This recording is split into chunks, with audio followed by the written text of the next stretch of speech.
सुनिए, आज का चैप्टर है आपका सूरदास, ठीक है। और ये क्लास 12 का हिंदी में इससे सवाल छपता है, समझ गया ना।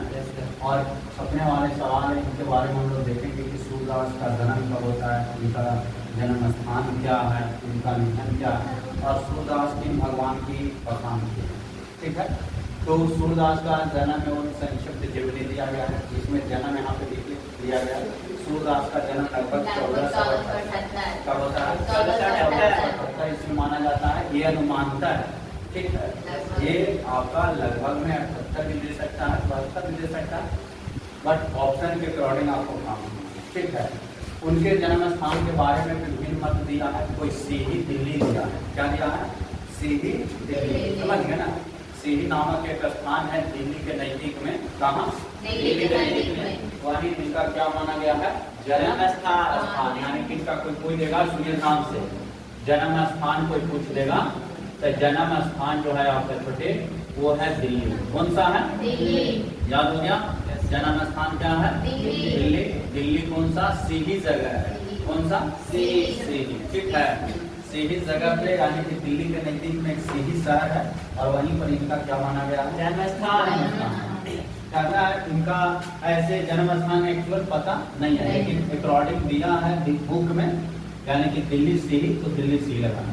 कहता है लेकिन अधिकतर विद्वान उत्तर प्रदेश के आगरा के पास बताते हैं, लेकिन किताब में दिया कहाँ है, दिल्ली सीही के नजदीक में। कहता इनका रूनकता गांव से जोड़ा गया, यानी कि या तो सीही या तो रूनकता। रूनकता कहेगा तो उत्तर प्रदेश, सीही कहेगा तो दिल्ली, सीही कहेगा तो दिल्ली। कहता उनका जन्म स्थान मानते हैं, कहा जाता है कि वे जन्म से ही नेत्रहीन थे। कोई देगा हाँ कि सूरदास बचपना से नेत्रहीन थे, या फिर आगे चल कर इनका नेत्रहीन हो गए थे, बचपना से ही क्या थे, सूर थे, यानी कि इनकी आंखों से दिखता नहीं था। किनकी, सूरदास की, इनकी सर सूरदास का। अब इनका देखिए संक्षिप्त जीवनी कहा है, सूरदास हिंदी साहित्य के महान भक्तिकालीन कवि थे।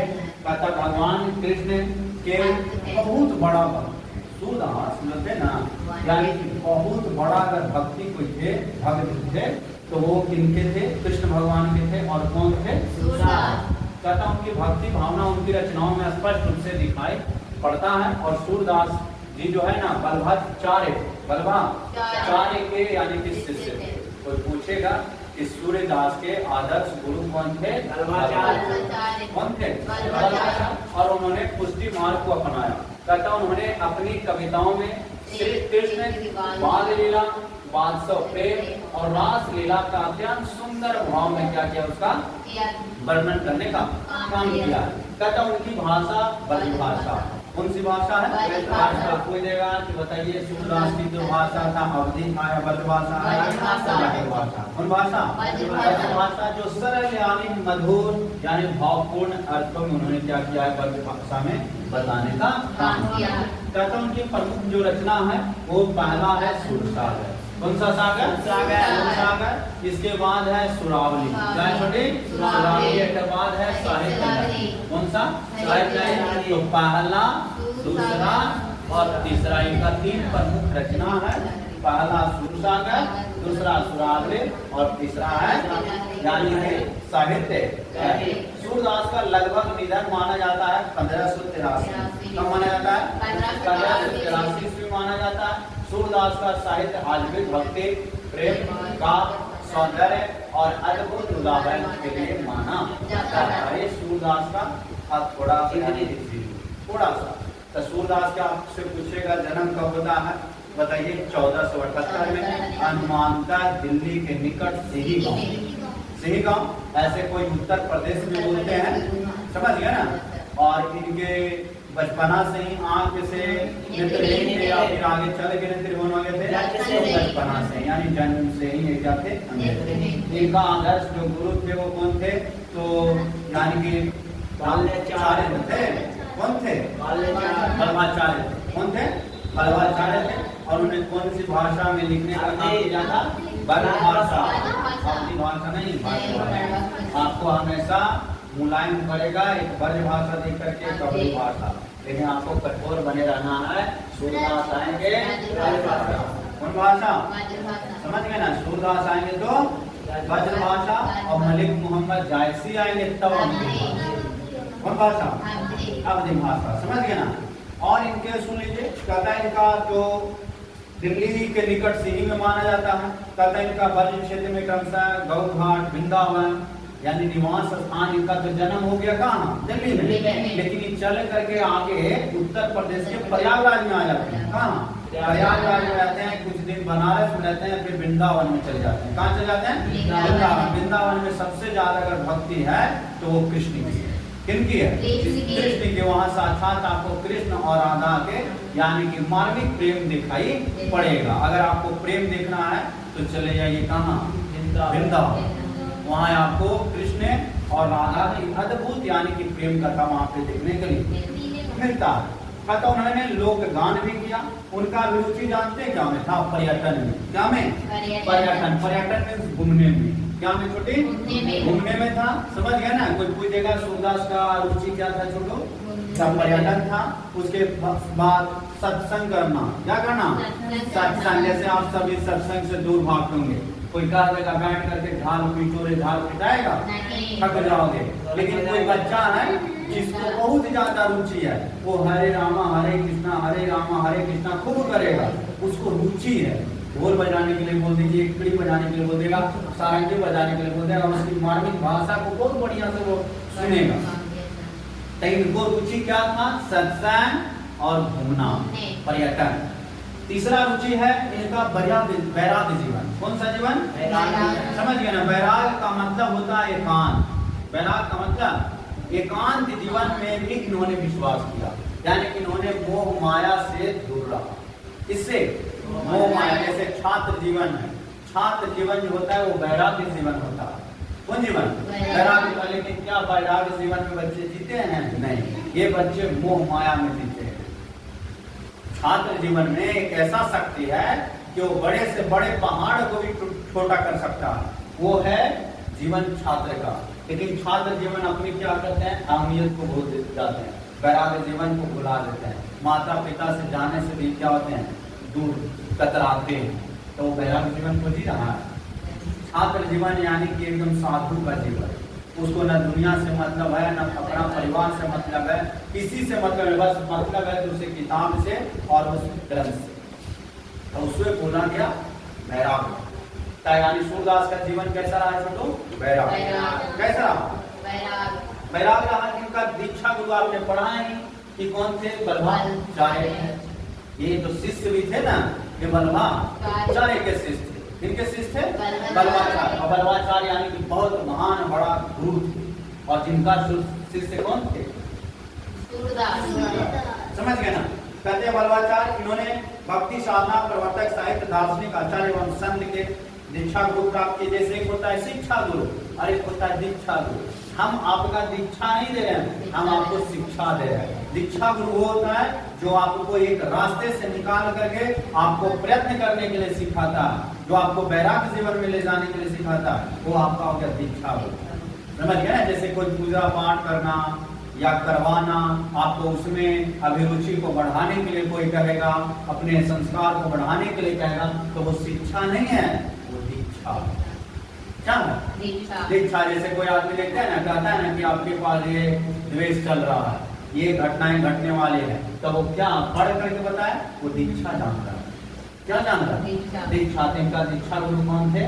बल्लभाचार्य। समझिए ना? आप अंदर किसी को अगर मान करके पढ़ोगे तो आप बहुत ऊंचाई तक जाओगे, और किसी को आप आदर्श मान भी नहीं करोगे।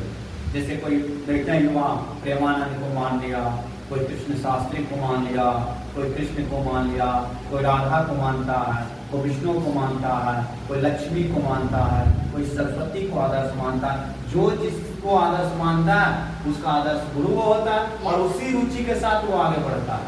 जैसे जो लक्ष्मी से प्रेम करता है वो कुछ नहीं, विद्या नहीं मांगा, वो कहेगा बस हमें धन दो। जो कृष्ण राधा को मानता है उसको धन दौलत से नहीं, उसको प्रेम का मार्ग है, उसको प्रेम चाहिए, उसको नफरत नहीं, प्रेम की भाषा समझना है, तो उसको बोलेगा राधा। अब हनुमान जी हैं तो वीर हैं, महाबली एकदम हैं, बजरंग बली वो उड़ेला बता देंगे थोड़ा कि तुम कैसे उड़ेगा। तो सारे एक आदर्श गुरु होते हैं, जैसे संकट मोचन नामे गया कहा गया है, संकट मोचन। तो संकट आपको घेर भी नहीं करेगा जब संकट में आप बजरंग बली को नाम लीजिएगा। था ऐसे भी देखते होंगे गाँव घर में कुछ नहीं तो कहता है ना संकट मोचन नाम सुनावे, है ना। तो ये सब जो है लीला है, और इसी लीला को, और ये कौन सा लीला को लिखने का काम किया, बताने का काम किया, कौन सा लीला बाबू। इनका दीक्षा काल माना जाता है 1509 से 1510 अनुमान था। कहते हैं इनका विशेष है, जन्म से अंधे थे, बड़े होने पर दोनों आंखें से अंधे हो जाते हैं, चला जाता है। ये सुरावली और कौन सा लिखते हैं सर, सुरावली साहित्य लहरी और सूर सागर ऐसे यानी कविता को लिखते हैं।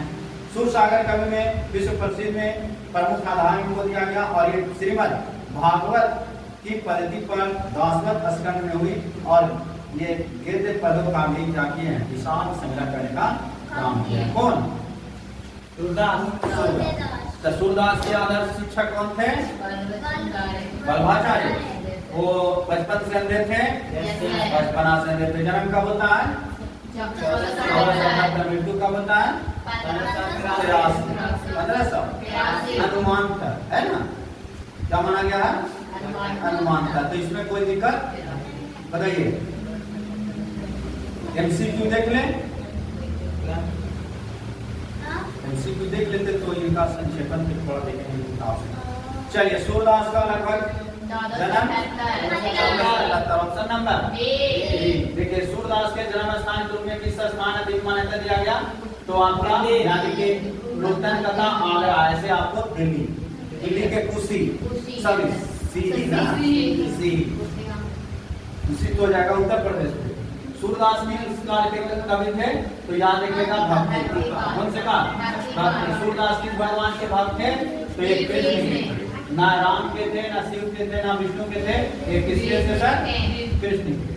आगे सुनिए, सूरदास के गुरु जी का नाम क्या था, वल्लभाचार्य। सूरदास ने किस मार्ग को अपनाया था, तो बताइए, पुष्टि मार्ग। कौन सा मार्ग, पुष्टि मार्ग। सूरदास की प्रमुख रचना कौन सी है, तो यानी कि सूरदास के है सुरसागर। कौन सा, हेलो छोटे, ये देखो सुरसागर। सूरदास की भाषा कौन थी छोटे, भाषा, और अवधी भाषा किनका था, मलिक मोहम्मद जायसी। सूरदास के काव्य में मुख्य रूप से किसका वर्णन मिलता है आपको, तो कृष्ण और बाल लीला में।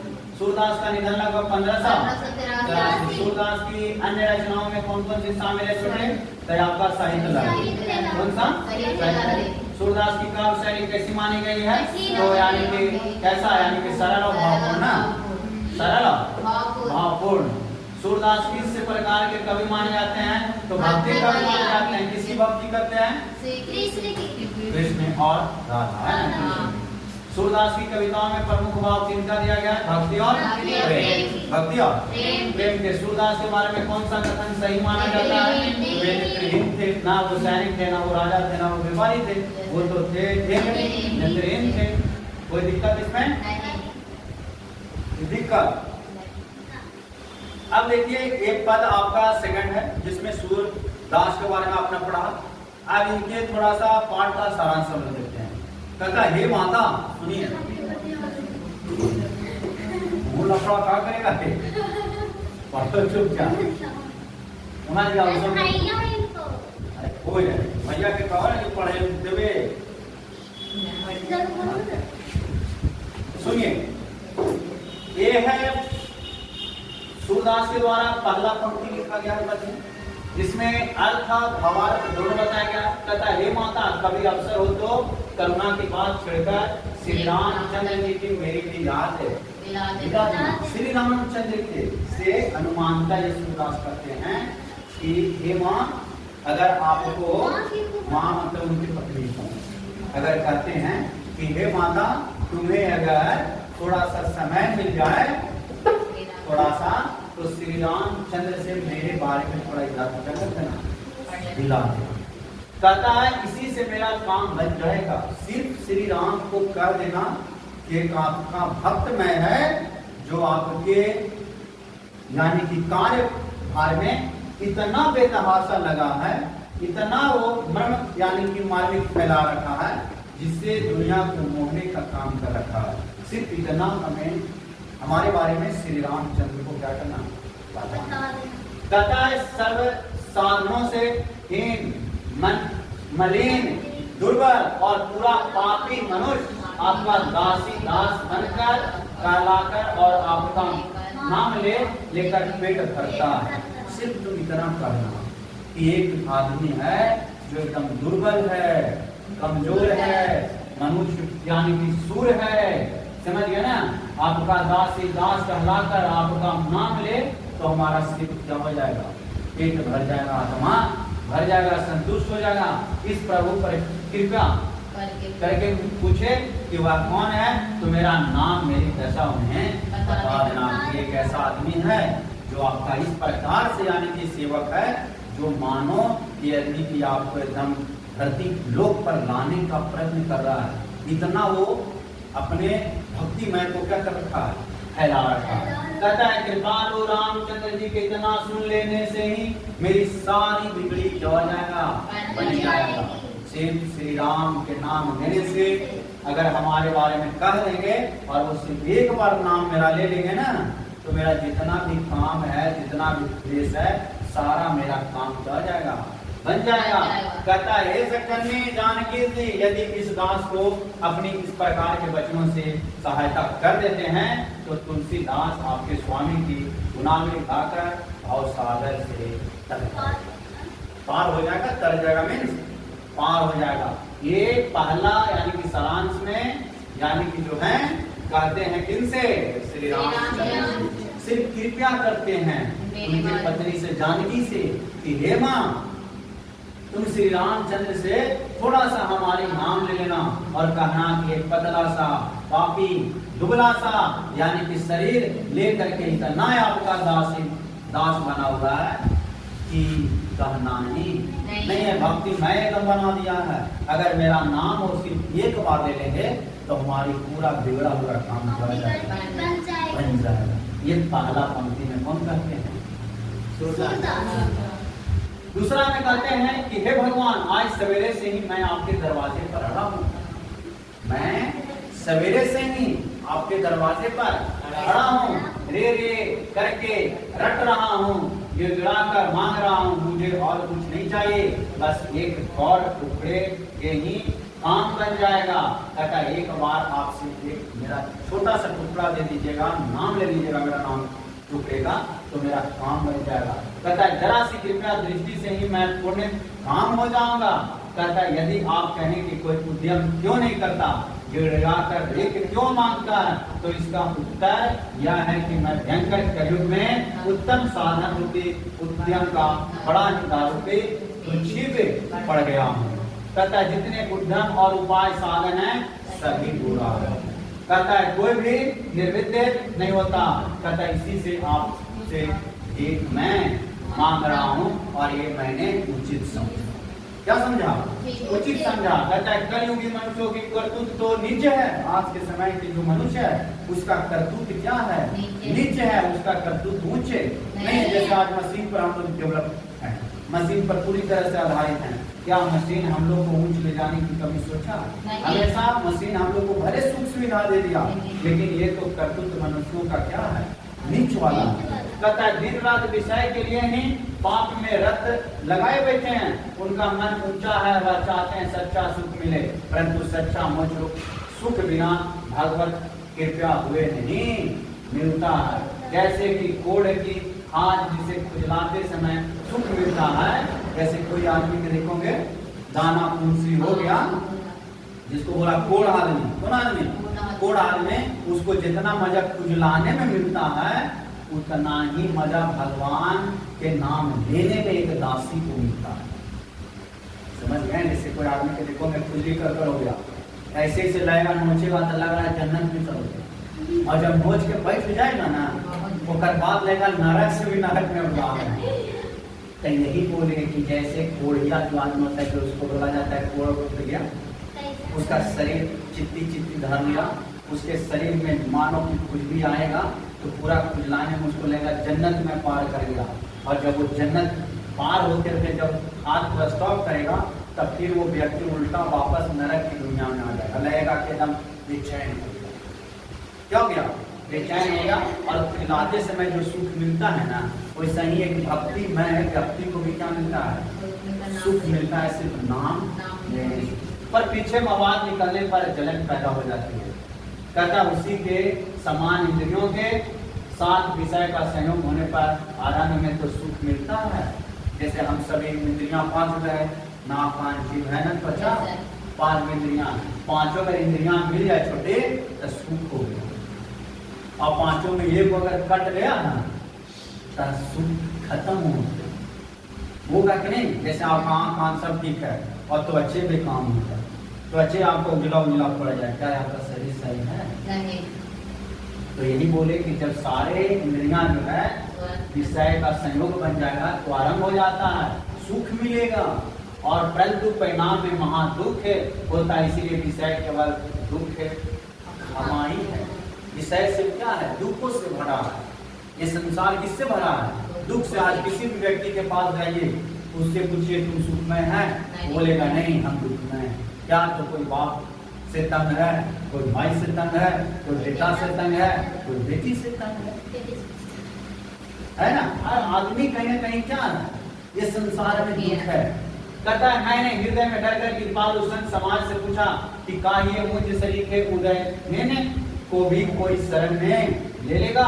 संतों ने एक स्वर में यही उत्तर दिया कि कौशलपति महाराज श्री रामचंद्र ही ऐसे को शरण में रख सकते हैं। एक दिन यानी कि सूरदास भी संत के पास आते हैं, संत के पास आने के बाद कहते हैं क्या हमें भी इस छोटी सी कुटिया में जगह मिलेगी? तो संत कहते हैं कि संतों का एक स्वर आता है, वो संत कहते हैं कि तुम्हें हम लोग कुटिया में जगह नहीं दे सकते हैं, तुम्हें अगर कोई दे सकता है जगह तो महाराज श्री रामचंद्र ही दे सकते हैं। ऐसे को शरण में रख सकते हैं। हे कृपया के समुद्र, आप तो कृपा पर भी करते हैं समुद्रों पर।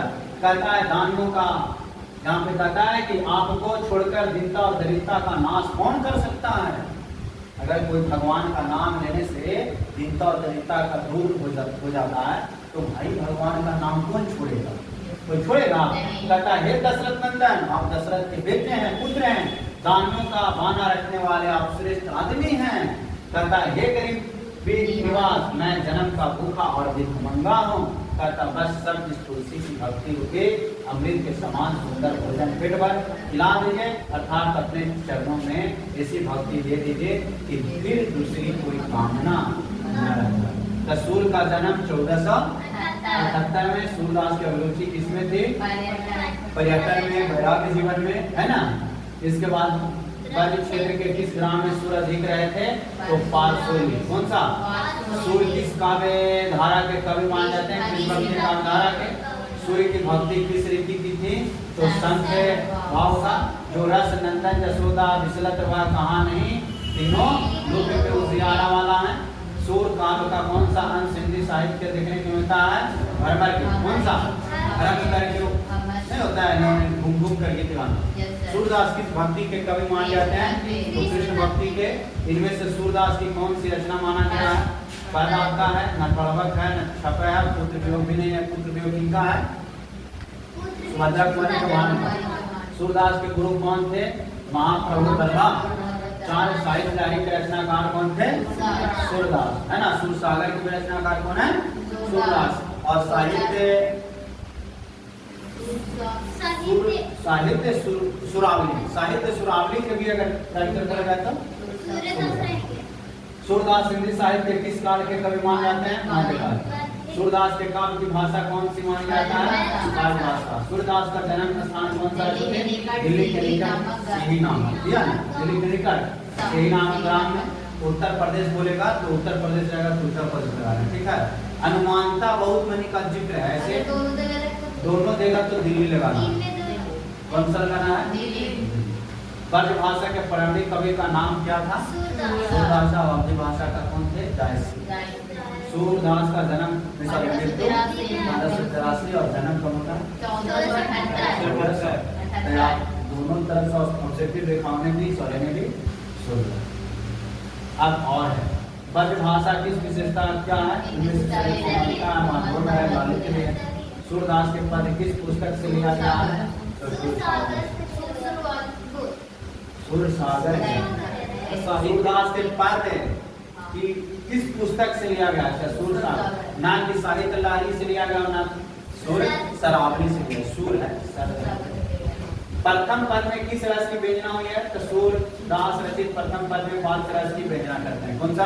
बांस रस। बांस रस के पदों की विशेषता यह है कि पाठक जीवन की निरस और जटिल समस्याओं को भूल करके उनमें तन्मय और विभोर होता है। तन्मय यानी कि पूरी, यानी कि ध्यान आकृष्टित करके उसको जपने का काम करता है। प्रथम पद में दुलार भरे कोमल मधुर स्वर में सोए हुए बालक कृष्ण को भोर होने की सूचना देते हैं कि उठ जा बजराज, उठ जा सवेर हो। समझ गए ना? तो पहला पंक्ति, गायें किस ओर दौड़ रही है? तो गायें रंभा रही है। गायें क्या कर रही है? रंभा रहे हैं। कहता भोर हो गई, दुलार भरे कोमल मधुर स्वर में सोए वे बालक कृष्ण को भोर होने का संकेत दे रहे हैं। कहता है कि जगाया जा रहा है। प्रथम पद में भोर होने के संकेत दिया गया है। कमल के फूल खिल उठे हैं, बजराज उठिए। समझ गए? पंछीगण शोर मचा रहे हैं, बजराज उठिए।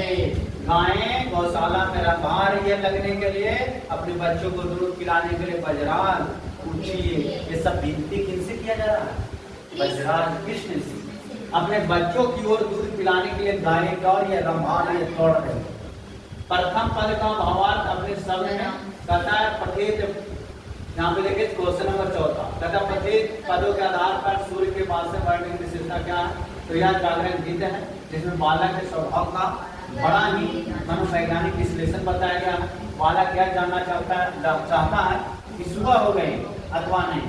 माता पहले ही स्पष्ट कर देती है कि प्रथम पद में मात हृदय के अनूठी व्यंजना है और मनोहर है, लालसा है, पुत्र को खेलते हुए देखने की कामना है। जैसे बच्चे देखते हैं ना, सुबह होता है तो सब अपने अपने बच्चे के पास जाते हैं और वो बच्चा को सबसे पहले सलाहते हैं और उसको उठने का कामना करते हैं। बाबू उठ जाओ, देखो लेट हो गया, सब कोई जा रहा है, लोग बन गया, ये खा लो। उसको सराहते हैं। सराहते का है पुत्र मोह। कौन सा मोह? पुत्र मोह, पुत्र प्रेम। इसके लिए उसको क्या करते हैं? कामना करते हैं। कहते इस पद में बाल सुलभ चेष्टाओं का बड़ा यथार्थ भावनात्मक चित्रण दिखाया गया। छोटी से छोटी बाल पीड़ा का रूप निखर उठा है और रस श्रृंगार में सहायक है। रस किसमें सहायक है? श्रृंगार में। कहते हैं यहाँ बाल पीड़ाएं चेष्टाएं मार हृदय के अनूठी व्यंजना से हो उठा है। तो बालक क्या करते हैं? खेलते हैं, पीड़ा करते हैं। और जब बच्चे खेलेंगे, पीड़ा करेंगे तो माता पिता बहुत क्या होंगे? खुश होंगे। जैसे देखोगे बच्चा खड़ा होने लगता है, कितना पहले खरीदना, फिर गिर जाएगा तो हा करना, वो पीड़ा देख पड़ता है। क्या देखा? अब कृष्ण जी खाते हैं और कुछ वो गिरावत है, कुछ खाते हैं और कुछ क्या करते हैं? गिराते हैं, यानी कि अपना जूठा गिराते हैं। उसका कामना करता है दासी कि भगवान गिराइए। उस दासी उठा करके अपना जूठा क्या करता है?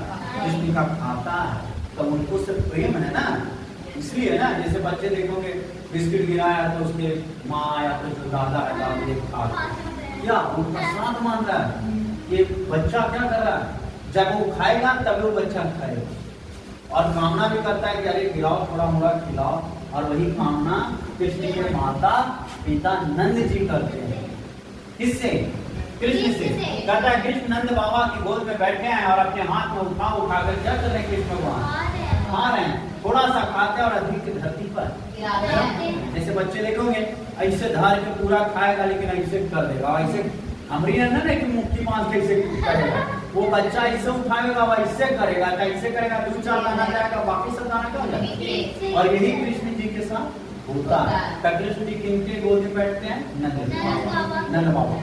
कहता वह भोज पदार्थ मादा खाने से ज्यादा क्या करते हैं? गिरा देता। और इस आश्चर्यचकित को देख करके पूरा माता पिता क्या होते हैं? खुश होते हैं। कहता है भोज पदार्थ को अपने हाथों से ही उठाते हैं और उनके पदार्थ उनके सामने, वह दही उनको सर्वाधिक प्रिय है। कृष्ण भगवान को सबसे ज्यादा प्रिय कुछ है तो दही है। कहता है जब मिश्री दही मक्खन मिलाकर अपने मुंह में डालते हैं तो समय की शोभा और बढ़ जाती है। जैसे कृष्ण जन्माष्टमी आ रहा है देखोगे बच्चे को कोई बांसुरी दे देगा, कोई कपड़ा पहना देगा, मोर के पंख दे देगा, पूरा मुंह में होकर क्या करेगा, लपेट देगा दही चीनी मिश्री, और वो बच्चा कितना खूबसूरत दिखेगा। तो ये कृष्ण भगवान की लीला कि उनको कितना कोई बांधा तो दही को वो नहीं छोड़े। अब इनकी थोड़ा सा देखिए पाठ को पढ़ते हैं, कुछ खाते हैं और कुछ क्या करते हैं। सुनिए, कहता है पहला पंक्ति में, उसको स्टॉप करिए।